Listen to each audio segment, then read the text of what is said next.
sistem atau konsep dari artificial neural network. No, ya.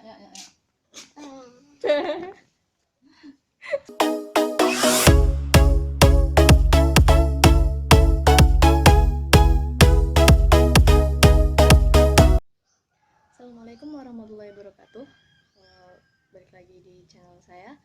Di sini saya Vicky Fauzia akan menjelaskan sedikit tentang artificial intelligence atau kecerdasan buatan.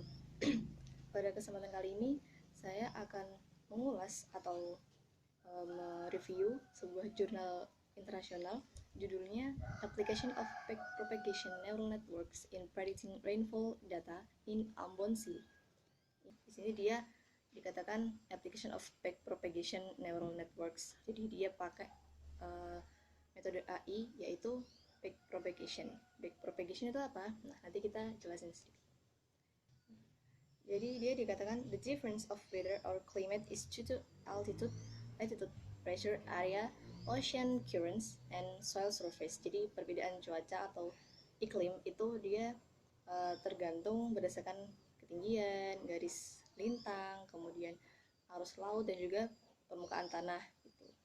Pressure area itu area tekanan.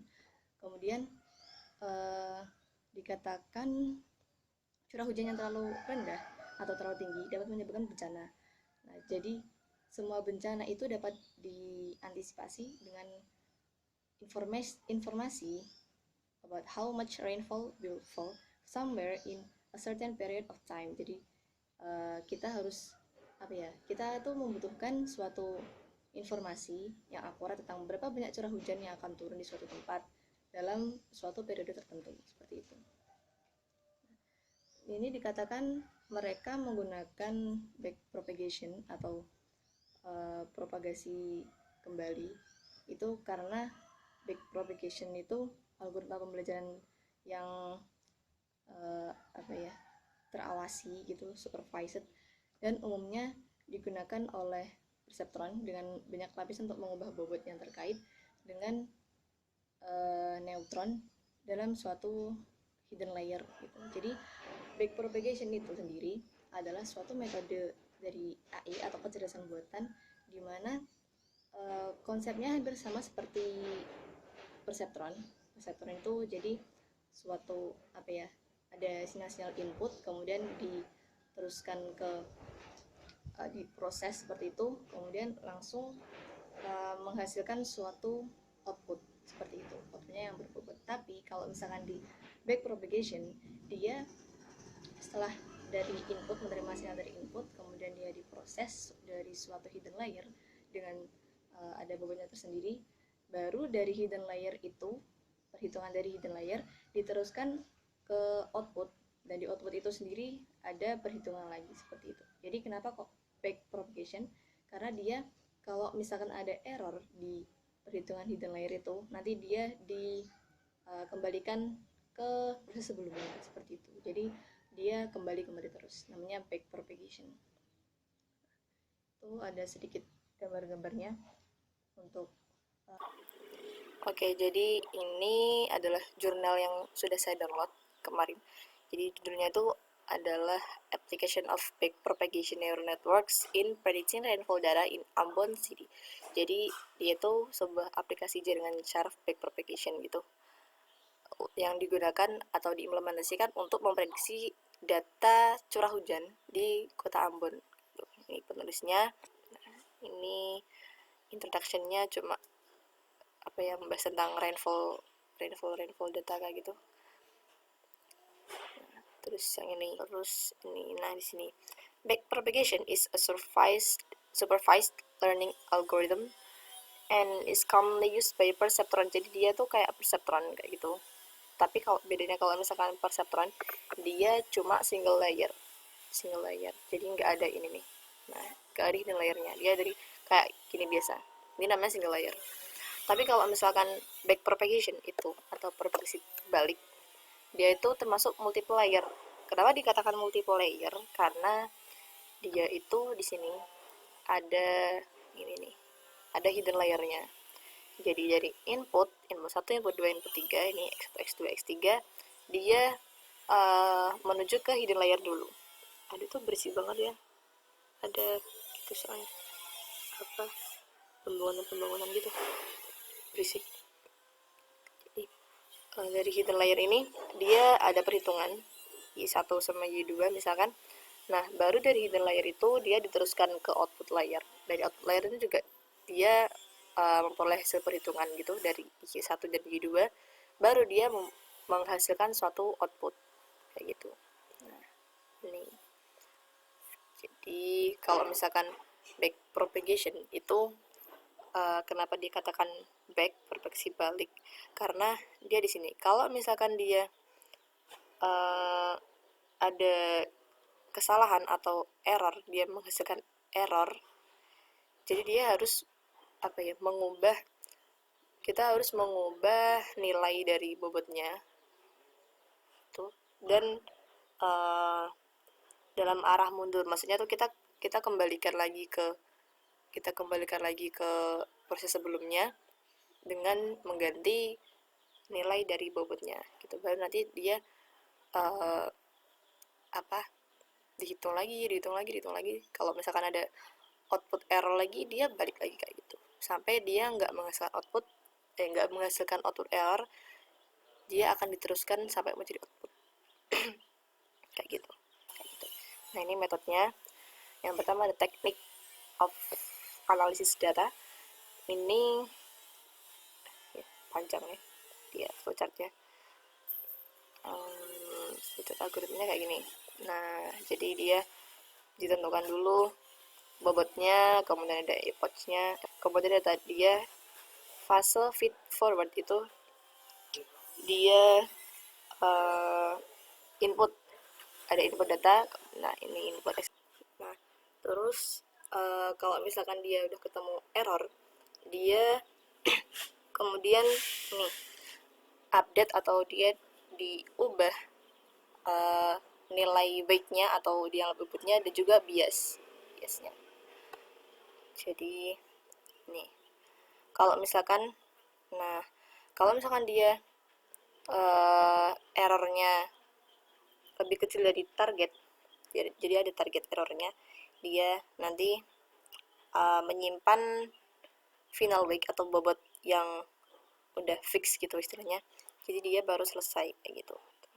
Nah, kemudian ini di sini tulisannya setelah tahap pelatihan atau untuk mendapatkan bobot akhir itu, maka bobot yang tersebut, bobot yang final tadi yang udah fix itu digunakan untuk proses pengujian. Kemudian ini kita diklasifikasikan sebagai data input sekuensialnya seperti ini. Ada temperatur udaranya dia X1, kemudian ada kecepatan anginnya itu dia X2, tekanan udaranya dia X3 gitu. Kemudian ini rainfall is classified as the desired output or target as variable Y. Jadi dia curah hujan itu dia diklasifikasikan sebagai output. Sumpah berisik banget cuy.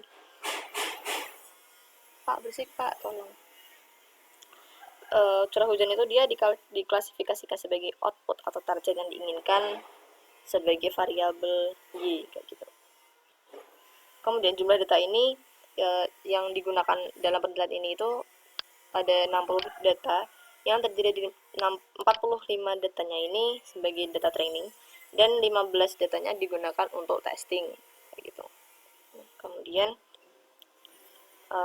dalam penelitian ini output atau target yang diinginkan itu curah hujan yang dengan membagi pola menjadi 5 bagian gitu. Setelah itu tadi metodenya, kita langsung ke result. Untuk hasilnya ini after define the variables, then the data will be analyzed by using software MATLAB. Jadi setelah didefinisikan variabel-variabel datanya tadi, kemudian datanya tadi dianalisa dengan menggunakan software MATLAB apa sih bacanya, itulah pokoknya. ya software buat perhitungan data gitu ya, kayak statistik. Nah, dengan menggunakan metode ini, dia harus dilakukan dengan 3 fase atau 3 step, 3 langkah. Langkah yang pertama adalah fase pelatihan, kemudian ada fase pelatihan, dan yang ketiga itu dia ini apa ya? Forecasting phase, itu dia peramalan itu, fase peramalan. Setelah fase training menggunakan 45 data tadi, karena yang 16 itu dia di testing. 45 data tadi dia diperoleh hasilnya seperti ini, result of data analysis. Ini dia untuk setiap variasi itu jumlah iterasi maksimum hampir serupa kayak gitu. Dia jumlah epochnya dia hampir sama ya, rata-rata itu 10 ribuan lah gitu. Jadi ini hasilnya, ada alfanya segini, kemudian epoch itu masa kemudian masa berat itu ya kayaknya. Terus ini MSE nya, kemudian ini training result yang yang pertama gitu, biasanya kayak gini. Kemudian yang di training result, kemudian ini di testing result, hasilnya kayak gini. Jadi kalau misalkan yang paling tinggi, dia hasil data analisis yang paling tinggi itu dia 80%, dia didapat dari ini, alfanya 0,7, epochnya 10.000, ms-nya 0,022, dan ini recognized training data 44, kemudian level of akurasi dari training resultnya itu 97%, kayak gitu. Dia paling tinggi juga dari training resultnya, dari testing resultnya juga dia paling tinggi kayak gitu. Jadi berdasarkan dari tabel 1 ini, hasil terbaik dalam proses training dan juga testing, dia itu pada tingkat ini alfanya yang 7. Nomor 5 itu maksudnya dia tingkat trainingnya kelima kayak gitu. Jadi ini kalau misalkan hasil perbandingannya dari ini ya, ini pada grafik di bawah ini menunjukkan hasil analisis data dari tingkat pembelajaran 0,7 atau dari training 0,7 tadi. Kemudian setelah ada grafik ini hasil dari training dengan alfa 0,7, kemudian ini result of the training on the comparison table. Jadi dia ada tabel perbandingannya kayak gini. Nah, ini tabel perbandingannya antara expected target dan outcome training target. Jadi hasil yang diharapkan dan juga target yang diharapkan dan juga target dari training, keluaran training kayak gitu. Nah, ini nanti dia dimasukkan ke dalam pengelompokan pola data ini. Ada data ke 1, 2, 3, 4 ini sampai data ke 45, karena tadi data di trainingnya 45 ya. Ini outputnya segini, kelasnya target information. Nah, kalau misalkan ini dia kan 4/5 ya, jadinya dia not match, enggak sesuai kayak gitu.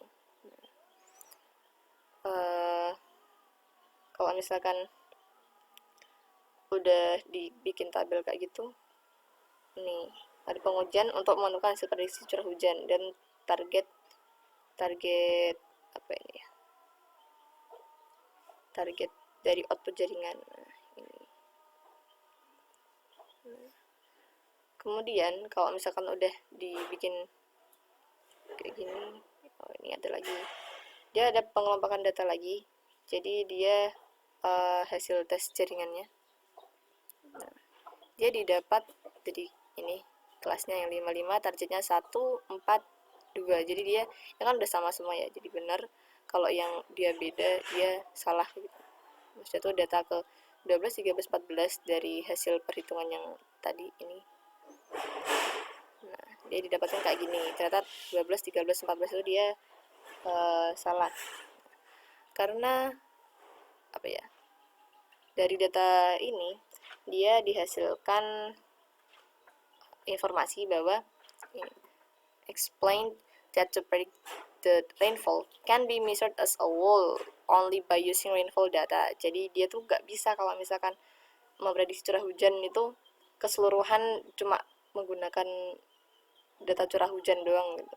Tetapi juga harus menggunakan data lain yang mempengaruhi curah hujan. Nah, ini state of rainfall. Terus ini this is seen from the level of accuracy of forecasting result. Dia dilihat dari ini level of accuracy dari result hasil peramalan hasil gitu, hasil yang diramalkan. Dia di training stage 97% trainingnya, kemudian untuk di testingnya ada 80%. Dia menyebabkan hasil peramalan itu dikatakan baik gitu. Karena dia sangat tinggi, dia mendekati sempurna, jadi dia bisa dikatakan hasilnya itu baik gitu. Nah, the result of rainfall forecasting using backpropagation artificial neural network, it can be obtained that the accuracy level of rainfall prediction is 80% by using alpha 0.7, inputnya 10.000 dan MSE-nya dia 0,22. Jadi dari peramalan curah hujan yang menggunakan ANN backpropagation ini, dia didapatkan hasil ini akurasi level dari prediksi rainfall-nya dia 80%, AF 0,7. Tadi sedikit ulasan atau penjelasan saya terkait dengan ujian internasional tentang backpropagation yang diimplementasikan untuk prediksi curah hujan di Kota Ambon, seperti itu. Mohon maaf untuk kesalahan-kesalahan di video ini. Jangan lupa like, komen, dan subscribe channel saya. See you. Assalamualaikum warahmatullahi wabarakatuh.